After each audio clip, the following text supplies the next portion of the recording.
The Israeli military announced its air force targeted a Hezbollah facility in southern Lebanon used for storing mid-range rockets. Now, this strike came after both sides accused each other of violating a ceasefire aimed at ending more than a year of fighting. Israel also reported firing on vehicles it deemed suspicious in the southern region, accusing them of breaching the truce with the Iran-backed Hezbollah, which had been in effect since Wednesday, as we had been reporting. But the exchange of accusations has highlighted the fragility of this ceasefire, which was brokered by the United States and France to end the conflict, fought in parallel with the Gaza war. The truce lasts for 60 days in the hopes of reaching a permanent cessation of hostilities. But despite the tensions, Hezbollah's backer, Iran, doesn't want the conflict to escalate anytime soon, is what analysts are arguing. In fact, Tehran has taken a more conciliatory tone in recent weeks, driven in part by the unpredictability associated with Donald Trump's return to power.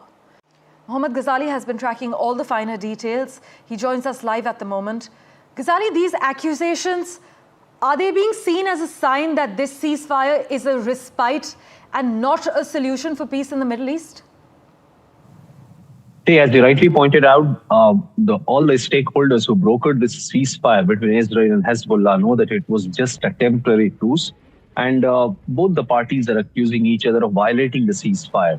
And there is utter confusion for the citizens of Lebanon who were from the southern region, because the moment ceasefire was announced, lots of these southern residents started moving towards the south. But when they reached near their homes, near their residences in the southern territory of Lebanon, they found the Israeli army there, who were announcing on loudspeakers for these residents not to return, saying that they still have time to vacate. And they have noticed or found the presence of Hezbollah fighters there, and they started firing or attacking in that region. And they also killed around 2 people there yesterday.